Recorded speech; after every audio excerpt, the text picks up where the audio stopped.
Welcome to Linda's Corner. My name is Linda Bjork, and today we're going to be talking about how to create 5-star family dynamics. I'm delighted to welcome special guest Patricia Lindner from Germany. Patricia has 18 years of experience helping families thrive, and I'm excited to hear her message today. You can reach Patricia at Once Hub, and I'll include a link in the description. Thank you for joining with me, Patricia. Hello, Linda. Thank you for having me. Such a beautiful way to connect and such a pleasure for me to be here with you. Oh, it is delightful. It is so fun and amazing that through the internet and through connections, we can have a conversation face to face. I wish it was physically face to face, but at least I can see your face from Germany and the United States. And we're right here. It's beautiful. Yeah. And yeah, there are no borders any longer. Isn't that lovely? Isn't that lovely? Well, I am so grateful that you are talking about how to strengthen families. I believe that families are the basic unit of society. And if we want a strong, healthy, vibrant society, it starts with creating strong, vibrant, healthy families. So can you teach us, what can parents do to help create this beautiful, as you say, 5-star family dynamics? Yeah, so this could be a very long answer or a journey into the subject. I just want to keep it short and simple. My background is being a teacher and a teacher's trainer, and so I had really a lot of experience with especially families that were not living those 5-star family dynamics. And I stopped working as a teacher and studied a lot of methods, a lot of systems. And I always came back to families. I always came back to kids, especially. And yeah, just recently, and this is maybe a very tangible example I can mention. Recently, I worked with a mom, a very high achieving mom, and she wanted to work on herself, on her change, on her fulfillment. And it all came back, as you said, Linda, to the 5-star family dynamics. And what I did with her is I helped her see the invisible so that they as a family could reach the impossible. So this is what I want to maybe tease with. So that's the way we did it. That is a teaser. Are you going to leave it at that? My goodness. Of course not, but I wanted to really make it a conversation and not a monologue. So fair enough. All right, let's have a conversation about it. You know, in the story that you just shared, I love that you talked about this mother.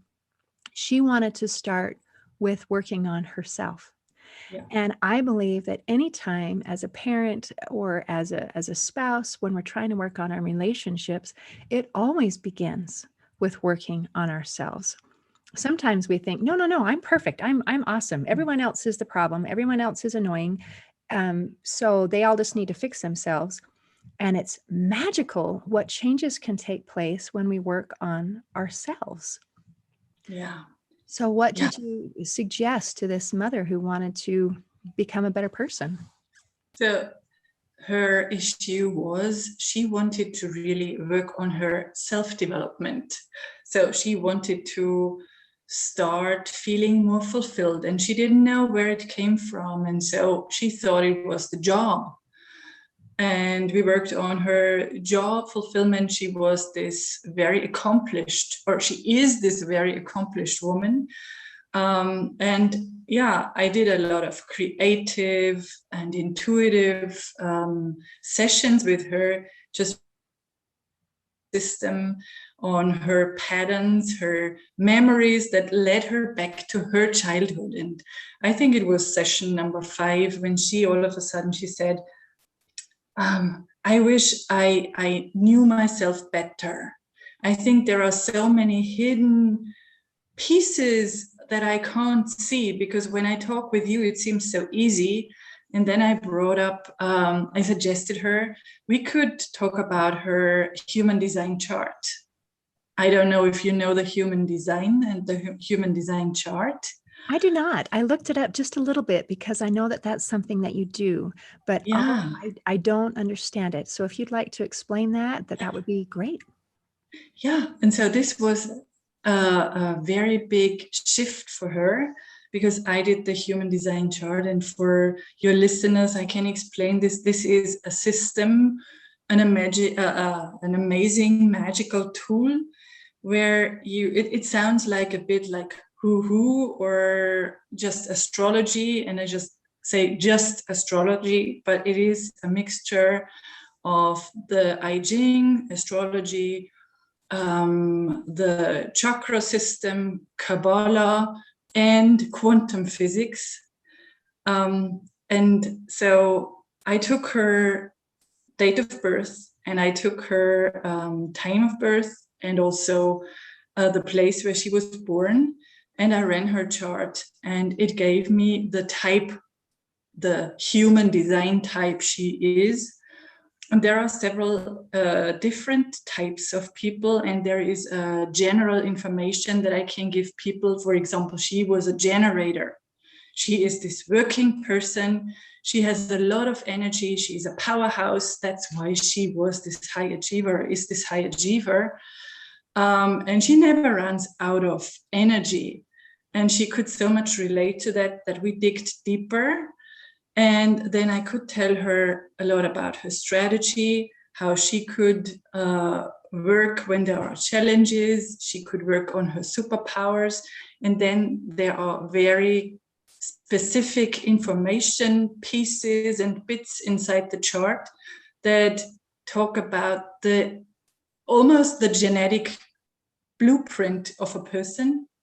And I was a bit hesitant because she was late and accomplished and this leader. And I thought she might really complain about the session because this sounded like really something new to her. And in the end, she said, I am so moved. It feels like I am moved to tears because you talked about things that I knew about myself on the inside. And now you just said these things and I feel seen. And now I know why I react like this and I know where I could work on. And so we had special points to work on. And finally, in this session, she said, could we just start off with something very new besides working with me? And I was, what is it? What does that mean? And she said, so I feel like I need the same thing for my husband because he never speaks to me and I don't understand what this is. And I want to know his type and his challenges. And so can we just take him into this boat of working on who we really are? And I have 2 kids and they are sometimes very special. I don't understand their reactions.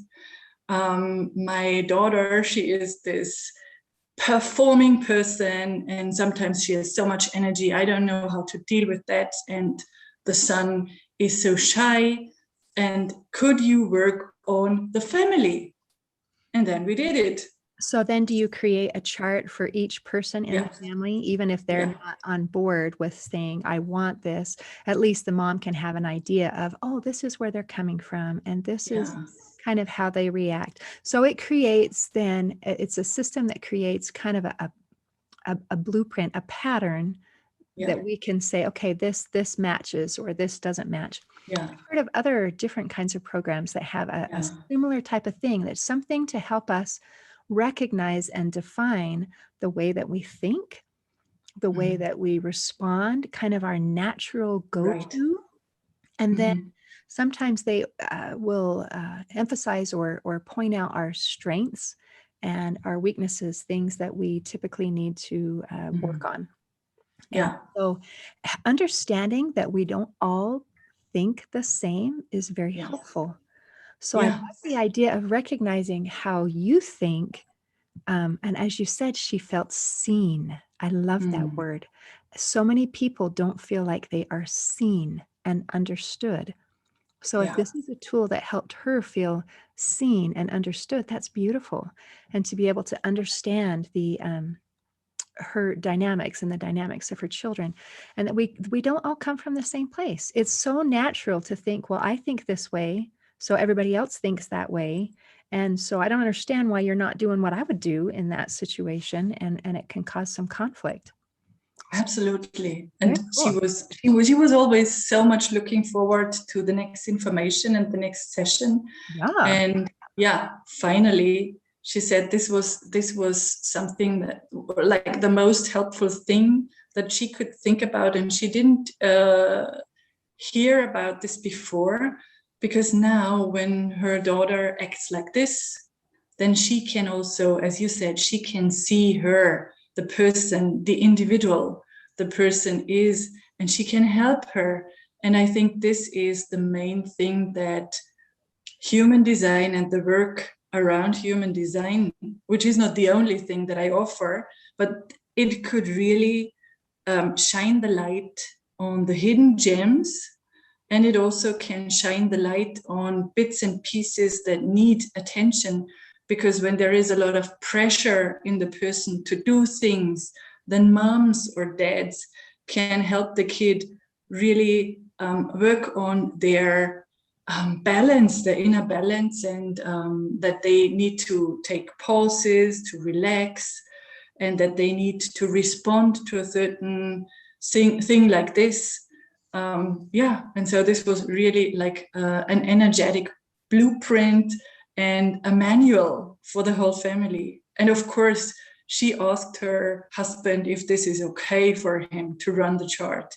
So I would not want someone to get the chart of another person without asking them. I think permission is always Yeah, a good idea, yeah, especially as we're trying to work on our relationships. We have to also yes. respect. And you were talking about stress and things. Do you have some suggestions for how kids can manage stress and how parents can help their kids? Right now has been kind of a trying time. We've had the pandemic for the last year, and we're still kind of not out of it, but we're pulling in that direction. And some kids are, well, and adults are stressed. It's affected their lives very much. Yeah, and I think the pressure comes from outside. This is a societal pressure, especially nowadays in our, yeah, in this phase of life, and with homeschooling and with lots of, I think, different fears that just recently are so present for kids and families and parents. And I think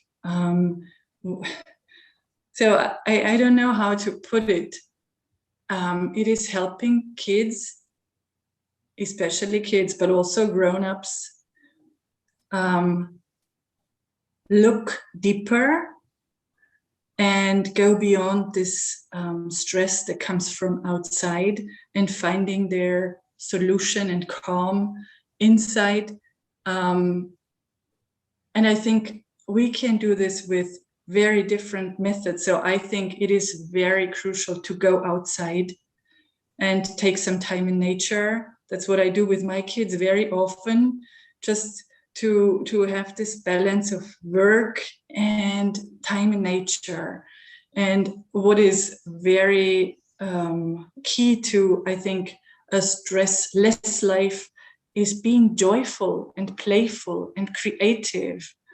Yes, I was hoping you'd talk Yes. about that. Let's talk about being playful. I think that's so important. When I saw that you had mentioned that, I thought, oh, yes, let's talk about playing. Yeah. So Some I people think, are so good at working, but they forget about playing. yes, yes, and thank you for putting it that way, because I think each and everyone is a playful, creative human being, but on our way to being those accomplished adults, we lose it, we leave it somewhere because of what comes our way and what we need to do and what we are supposed to do and how we are supposed to act. And I think this is, so we are meant to live a joyful life. That's what I know for sure. And it shouldn't be about stress. And so I think everyone should reignite this creative inner flame, maybe by doing arts. This is one thing, or by singing, music, dancing, something like this. But also, and this is a big hobby or something that I really love, doing improv theater, not on stage anymore, but I do this a lot with my clients, and I do this a lot with my family. Really? With your Yeah, clients and with your family. So how do you yeah. do that in a client situation? So this is, for example, just a very, very easy thing. It is telling them through improv action, or bringing them in touch with, there is nothing wrong. You can't be wrong. You never can be wrong. There is always this yes and mentality, and not the yes but mentality. And so you have an opinion, Linda, and I have one. And so, for example, doing exercises like maybe stepping a bit out of the comfort zone, and playing with them in ways like, yeah, we could do something. If you want to do Let's give it a something, try. If there's yeah, no wrong answer, I can do that. there is no wrong answer. And just let's talk about 5 reasons why people should use brick furniture in the house, and why this is the best. So this is really crazy. I just made it up. Okay. And just think about Five any reasons. reason why. So we could just Yes, let's talk about it. So, brick furniture, boy, that's so resilient. You know, it's tough. If the kids climb on it or jump on it, it's still going to be okay. And if it's built with little blocks, I can build it myself. So that might be economical. I can put things together that way. And let's see, everything is going to absolutely. coordinate because I've got brick this and brick that. So that's going to look good. And it's probably very green, very good for the environment. Let's see, that's 4. Help me come up with the 5th one. My mind is a blank. And then I can Oh, put nice cushions on it to make it soft. yeah, and as it is so heavy, you never have to rearrange it, because you don't want to do that. So it saves a lot of time, and Exactly. cats can't destroy it. Oh, good So point. isn't this amazing? Yeah. I'm You now are an gonna improv player. redecorate my whole house with this new brick furniture idea designed by Patricia Lindner, or at least inspired by. Yeah, and so this was just a small piece that I can do with people, and this gives you a different perspective and a different angle towards things, and you can really become this playful, crazy person that can't say anything wrong. And the great thing with improv, when I do it in groups or when I do it with a person one-on-one, I never let the person alone, because so if you don't come up with number 5, then I say, yes, this is amazing what you mentioned. I didn't think about these. And then I add a 5th one. Did you think about that one? Yeah. And so it's never about being right.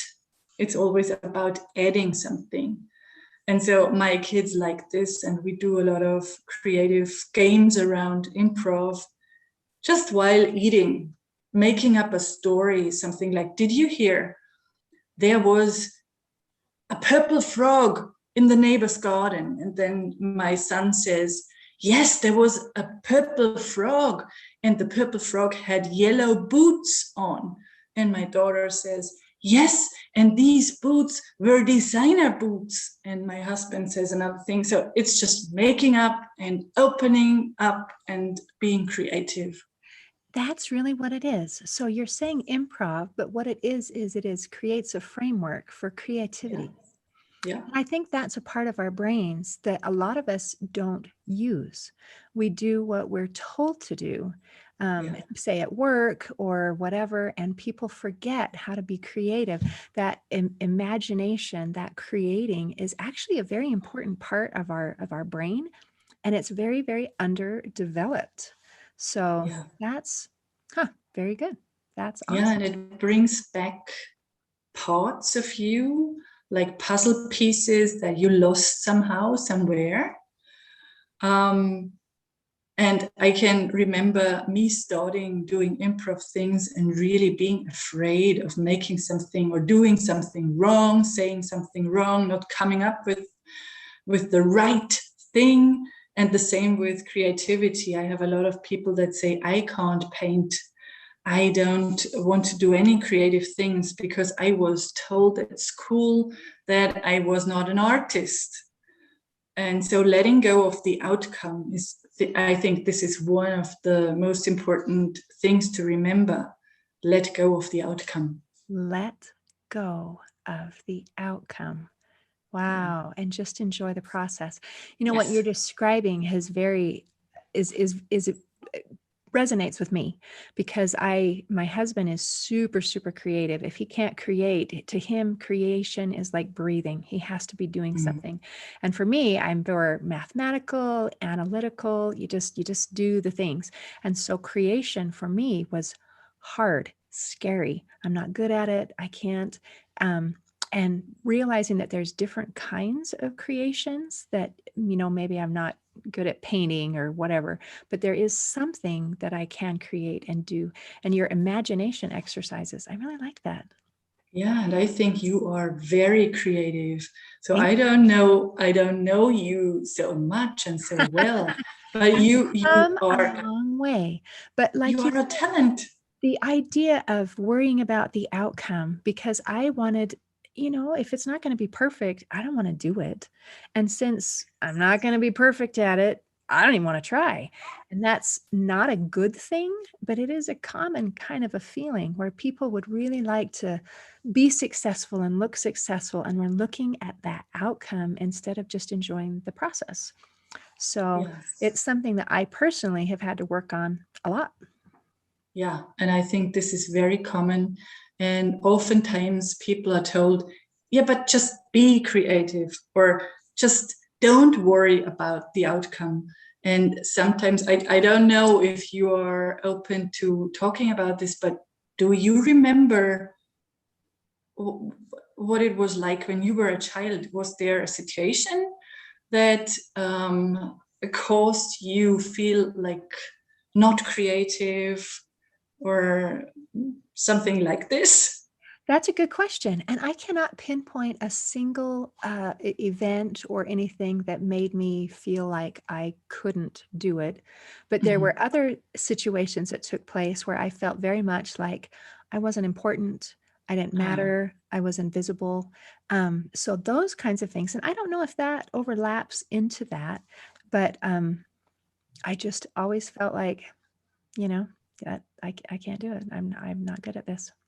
yeah, and So I think this is the root cause for everything, for people not stepping outside the comfort zone, not living the fulfilled life, not living the five-star family dynamics, because this is what we took on and what we stored in our bodies. And so I think it is so important to really, really tune into the body and work with the body wisdom, and also get back the energy we lost on our journey to those grown ups that think they need to be perfect. exactly. And that is a mindset that a Yeah, lot of people need to work on. And I know I was something that I needed to work on. And I'm not a yeah, finished product. I am a work in progress, but I think I'm doing a great job. I've come a long way. I would not be talking with you today if I didn't feel like I could create and do something and talk to someone new if I didn't already know the outcome. So it is liberating to be able to mm, let go and to feel at peace that we can enjoy the journey and it's going to be okay. And it's yeah. beautiful. And it's okay Totally. not to be perfect. Yeah. Yeah.